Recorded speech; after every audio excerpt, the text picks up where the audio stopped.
Hello, my name is Ando, and I'm an artist, a photographer, and a member of the Undergang. Every week, I sit down with an artist, a curator, an author, a musician, or any other creative individual, and we have a talk about their life, their work, and what it takes to keep fighting the good fight in our world today. Welcome to the Undergang Armchair.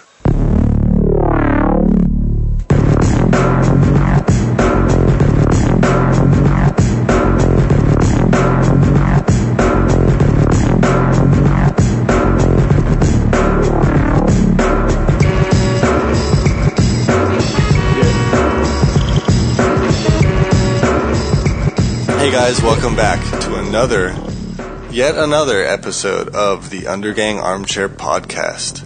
I am the host, Ando, just like last time, just like next time, and welcome back. Thanks for tuning in. I want to immediately encourage you guys, if you haven't done so yet, to listen to last week's episode with David Risley. Why? Because it's a really, really good one. It's so good, in fact, that it made us here at the offices think a lot about what was being said and made us think a lot about here in Denmark and about engagement levels, about the way people interact with the art scene, the way artists here are. It raised a lot of questions, and to me it's been really boiling down to matters of engagement. How engaged are you? How tuned in are you? How much are you paying attention, and how much are you trying? How much are you integrating out there? Are you just going to see your friend's show, or are you going out to see someone you've never seen before? Are you challenging your thought processes and your ideas about what art is? Engagement, people. That's really what I've been thinking about. So instead of listening to me ramble about it, if you haven't already, David Risley's interview. It's a good one. And other than that, today's episode is going to be a little special. It's going to be a short one because the management here at the Undergang headquarters has asked me to make an episode where we talk a little bit more about what we're doing here. We kind of just jumped into it with interviews, with discussions, with all of that, and we haven't really discussed much about what it is we do. So I think that they're right, that we should introduce ourselves a little better. So I'm going to talk a little bit about me as much as I can and remain anonymous. I'm going to talk a little bit about the Undergang and what we do and the other facets of the Undergang. And right now I'm going to tell you guys a little bit about art you should see this week. And then next week we'll get back to the interviews, to the conversations. I keep calling it interviews. They are conversations. And we have a guest with us today who's going to be asking me some questions just to keep things a little bit more interesting than my usual yapping. In a second, you will hear more of me talking about what we do here.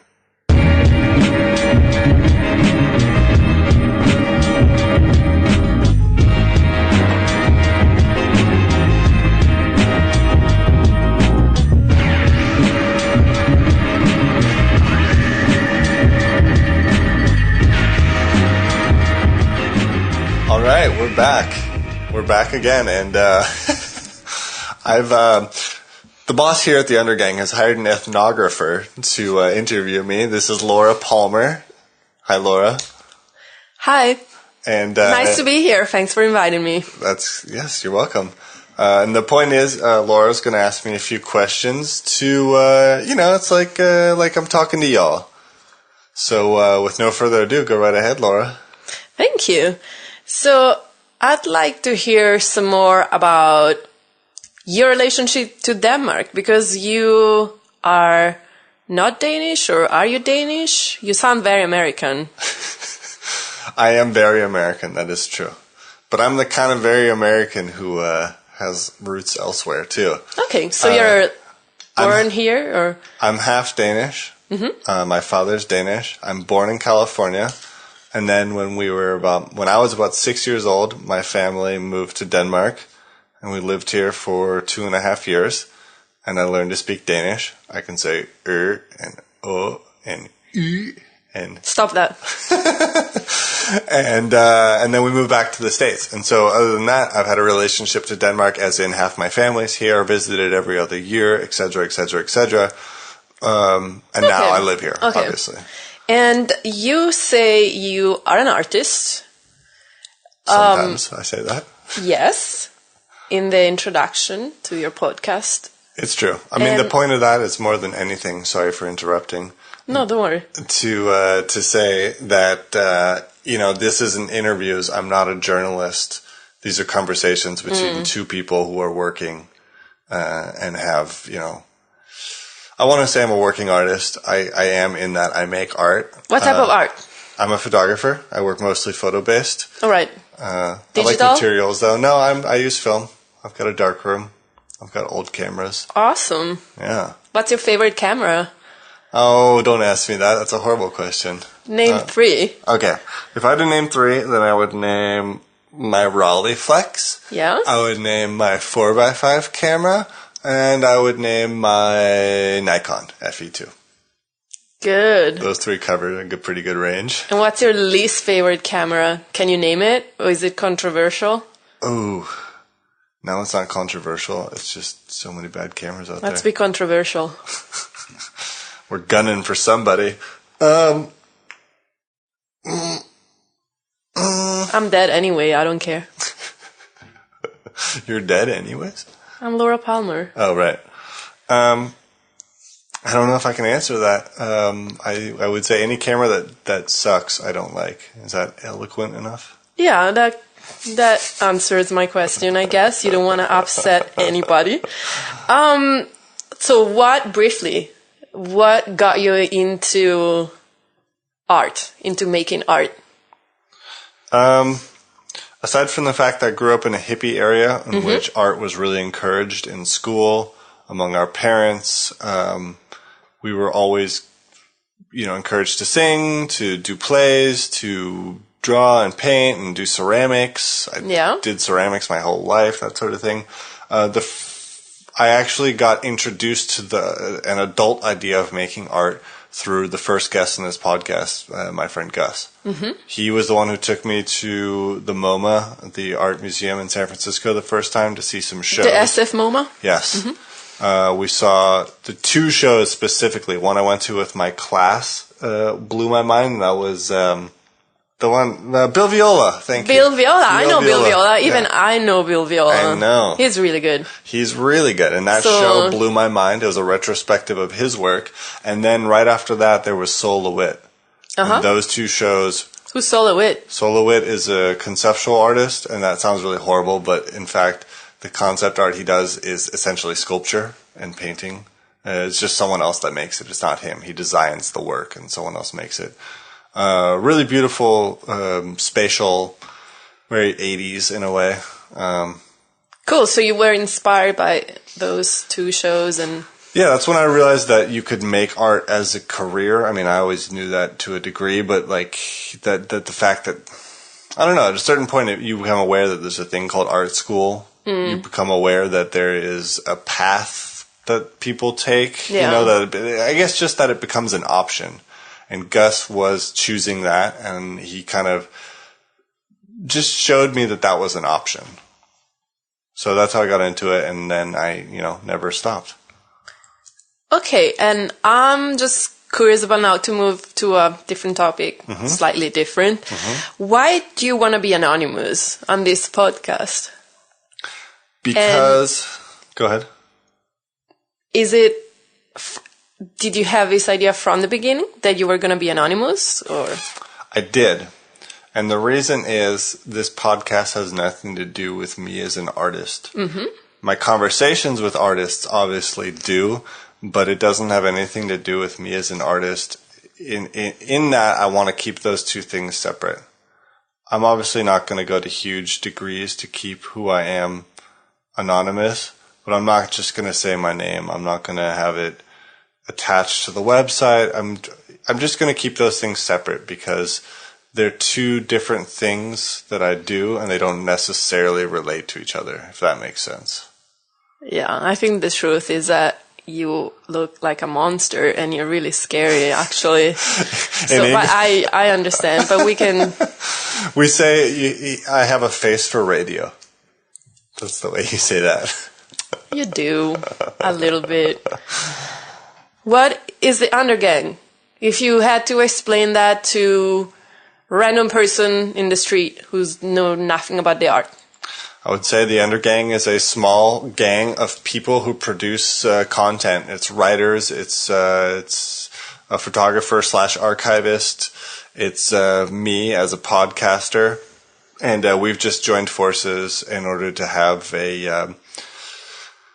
we want an empire one day, right? That's the nice way of saying it. No, we want to work together and create a website which has different forms of discussion and media, essentially. Mm-hmm. That's what we do. So that's what you guys do. That's what we do. That's really cool. And do you think there's something like that in Denmark?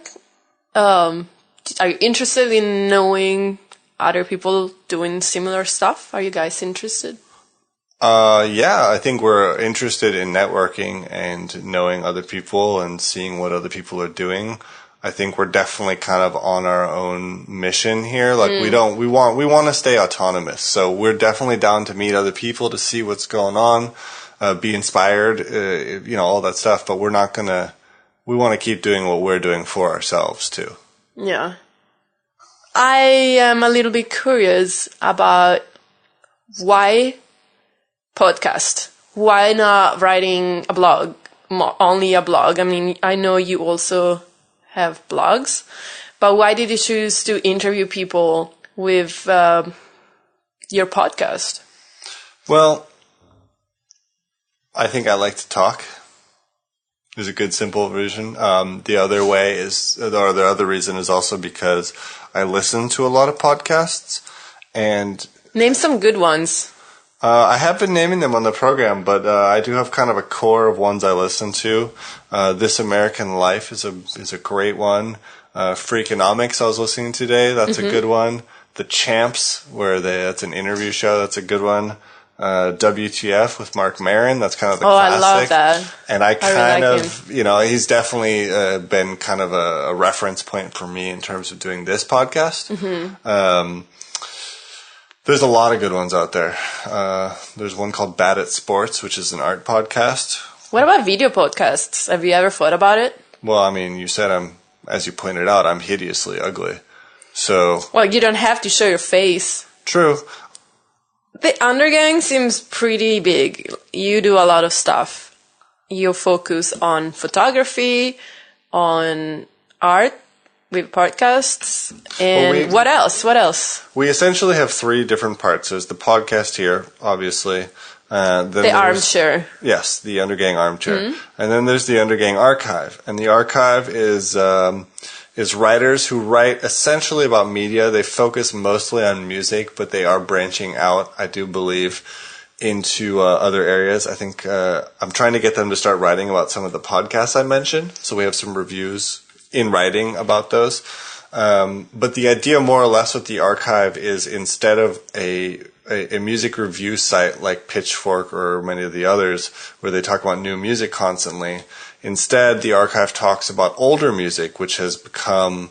Old as in like oldies? Because it looks like you're reviewing some hip hop. It's definitely not oldies. It's just music that that has, let's just say over 3 months, 6 months, a year ago, up to 25, 30 years ago. It's not new. It's just not brand new. It's not the type of site which reviews music that's constantly being released. Cool. So they are more about like which albums lasted, which albums 5 years after they came out are still amazing albums. Mm-hmm. Why are they amazing? And so it's that kind of thing. Like if maybe you didn't hear about The Far Side when that album came out in 1992. I did. You did. Well, you're Laura Palmer. You know everything. But this is... yeah. People, if they didn't hear about it, it's that sort of stuff. That's what's being discussed. Mm-hmm. And I think they're going to branch out right now. They're a little slow to keep things updated. The managers are talking to them. Don't worry. And the other part is the family photo album. And the family photo album is a project from a photographer and an archivist who has a wealth of photos, of snapshots, which are old, most of them, some old, some new, and they're fantastically beautiful. And that's a project really about the way that families record their histories, and people use photography as a method of manufacturing memories in a way. You know, they're used as tools to say, oh, do you remember this time? Here we are. We're all standing in front of this here, you know, and then later you have a photo album which says this was our trip to, I don't know, Rhode Island in 1994 or whatever. And some of these images, as time goes on, become quite beautiful. I think they're doing really great work over there. Do you think it's because they were taken with film cameras? Yeah, is that part of your fascination with film? Well, no. I think it's more because any image, as image technology changes, old images have kind of a special nostalgia to them, just because they look different, and because they're taken by people who have no aim to be aesthetically interesting. No, do you think so? Well, I mean, obviously they want to compose the picture correctly, and they want to have a nice, a quote unquote nice photo, but that's been aesthetically pleasing. Sure, but you mean they don't want to be conceptual about something? They just want to convey a memory? Yeah, I mean, their goals for taking the photos are different than an artist's goals, or most of the time, or. It's their goals are essentially to capture a moment, a place, and a group of people, right? Or a person. And the way they do that, I think is beautiful. And it's not naivete, but, excuse me, it's a pure form of image making. And so that's of image making. Yeah. And so that's what this archivist over at the family photo album has found. And so, there's some really beautiful images over there, I think. And he's kind of mixing old and new together, more modern pictures and older pictures. It's definitely a work in progress, and it's definitely kind of an experiment, but I think it's a really interesting kind of esoteric thing attached to this project, because the other two things, the podcast and the music writing, are so concrete and so much rooted in here and now and discussion and debate and all that. And the photo album is way more a thing. It doesn't have to justify itself. It's just a series of photos, and you can react to that how you may. So that's the group. Okay. And I'm just curious about, you talk a lot about being engaged lately as the theme of the year. What does that mean? Does it mean be proactive, be engaged? How? Give us a suggestion. It means, when I'm saying this, I'm mostly saying it to myself too, but it means why not be more interested, more inquisitive, more explorative, because there's you can be passive. The art world, looking at art can be a very passive experience. But nowadays in our world with technology and also just the way that art is presented and it's not as much now, don't touch the art, be quiet, stand and look and leave. There's ways to engage, to actually take part of, viewing art. So you're talking about physical engagement or like interaction? Not necessarily. I'm talking about interaction, yeah. And what about, maybe I'm not talking about going to a gallery and licking the painting, but I am talking about going to the gallery. That could also be interesting. Sure. Artists have done that. I would actually encourage people to do that. Well, as an ethnographer and a dead person, Laura Palmer, that may be fine. But the point, for me, the thing is, for example, the David Risley show, I keep harping on everyone to go and see. Talk to David. If you talk to him, a whole different world opens up about his idea about how the exhibition, what it means, what his thought process was making it. So it's be open as well. It's be open, be interested, go see artists you don't know, find places that show art which you like but you don't know all the artists, see what people are doing. It requires some activation costs. People have to, that's always, I think that's always been hard for art institutions in general to attract. But there's so much free art out there to go see. Because they do a lot to try to activate people at this point. And Copenhagen, like David said, is a city that has a huge wealth of art available to go see. Do you think art is still relevant? Relevant to, was it ever relevant? I think it's just as relevant as it's always been. Let's put it that way. Do you think so? Yeah. It's just as relevant as it was 300 years ago. Perhaps more. I wouldn't say less. Paintings and sculptures and photography. Yeah. Any form of art. High, low, cheap, expensive. What about holograms? It's coming up. You heard it here, people. Laura Palmer's calling it Holograms 2015. There's got to be someone who makes... No, it's been happening. Tupac Shakur, holograms. Who's the next one who's going to be hologrammed? I don't know. Probably that fatty. Biggie? I know who Biggie is. Sorry, people. Yeah, Biggie maybe. I don't know. Janet Jackson? No, she's not dead. Okay, so even though art is so 19th century, people keep going to shows and keep being interested and engaged. It can teach you something. It can blow your mind sometimes. Look, it's the same as with life. Be engaged. Don't be passive. Mm-hmm. If you're interested in art, do that. If you're not, get engaged with something else. Go see a football game. Yeah. I'm just, the thing I'm just saying here is that if you do say you're interested in art, if you are an artist, if you're an art scholar, if you are interested, step it up. Become more interested. Become more engaged. Let's take this shit to the next level. Let's do it. Let's do it. Let's do it. All right. Thanks, Laura. I think our time is over. Yeah. Thanks, Laura. You're welcome, Ando. All right, guys. It feels weird coming back after just being here. But that was the little in-between number here, so you guys know a little bit more about what's going on and a little bit more about me. Special thanks to Laura Palmer. She really helped the cause here. So first, I'll tell you guys about this week. Today, this episode comes out on Wednesday. Today, there's an opening at Statens Museum for Kunst of Tacita Dean's prints made here in Denmark by Niels Borch Jensen, the graphic workshop. If you don't know either of those people, challenge yourself to be engaged. Go see it. Tacita Dean's a British artist. She's been around for quite a while. She's a heavy hitter. She makes beautiful, evocative work. She's made films. It's kind of photographically based, a lot of it. A lot of discussion of history and memories and longing, and it's beautiful stuff. And Niels Borch Jensen, the printer, has a workshop here on Amager that, if you did not know it, has been quietly working with some of the best artists in the world for a long time, making beautiful prints. They are known for photogravures, but they also make copper prints and aqua tints and such. And they are doing some really high-end stuff.